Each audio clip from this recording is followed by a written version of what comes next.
This is case tools lab exercise number 4. In this exercise we're going to see collaboration diagrams. So collaboration diagrams, like the other behavioral diagrams, and the collaboration diagram models the interactions between objects, and this type of diagram is a cross between an object diagram and a sequence diagram. And then the collaboration diagram emphasizes the organization of the objects that participate in the interaction. The basic components of collaboration diagrams are object, actor, then link and message. Then it is also similar to that of the sequence diagram.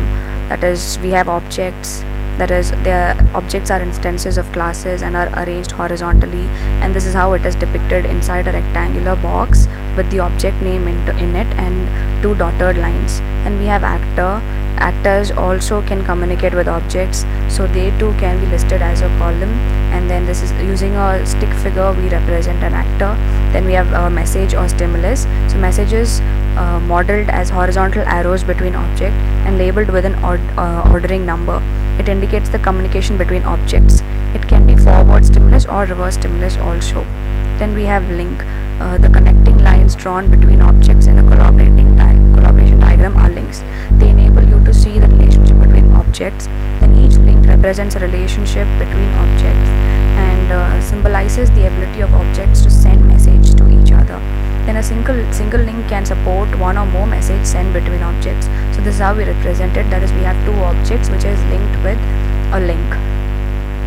A line is drawn between both of them. So here we are going to see two scenarios by which we are going to explain the collaboration diagram. One is a training scenario and the second one is a hotel management scenario. So this is how actually a collaboration diagram looks like, and then we can detailedly see the functionalities later on.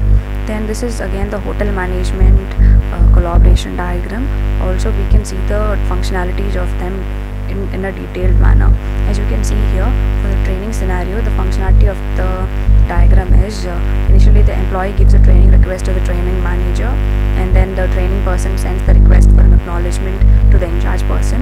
And if the in-charge person is okay with the request, then the in-charge person checks for the registered course in the catalog. And then after checking in the catalog, a consent is sent to the in-charge person. The in-charge person either agrees or he can also disagree to the request of the employee. If the employee wants to cancel the training request, then he will have to apply for a request for cancellation to the training manager, and then the training manager will send a request to the in-charge person for the cancellation of this training request.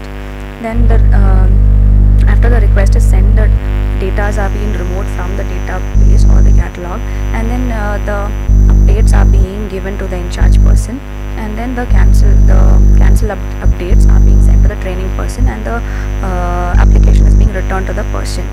Otherwise, if the person is ready to accept, ready to work, then and also if the training manager and the in-charge person agrees the proposal, then the employee is ready to work, and then the employee has to submit his assessments and assignments to the training person, and then the training person, after reviewing all the assessments and assignments, will provide remarks to the in-charge person. So the work of the in-charge person now is to go through all the remarks and actually decide whether to give the certificate to the person or not.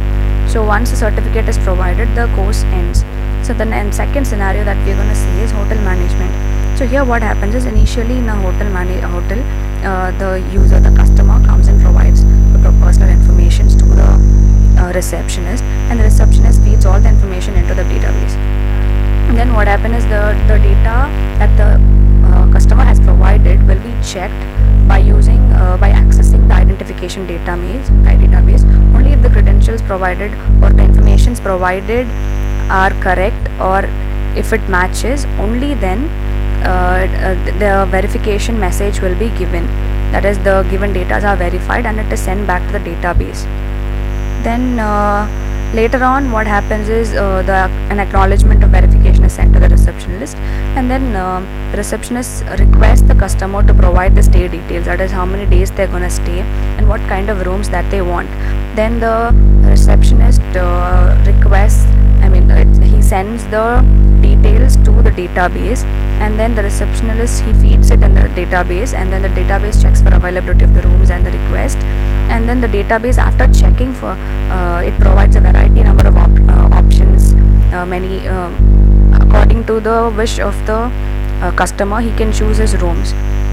So then the receptionist requests for the choice of the room that the customer needs, and the customer chooses according to his needs. And then finally the customer, whatever he chooses, the receptionist feeds all those information into the database, and the database gets updated with the information that the customer has provided. Then the database also further on, it gives extra informations about the services, details, and the facilities that are going to be provided in the hotel. And then later on, the receptionist requests for the approval of the room selected by the customer, and if the customer is okay with the room, then he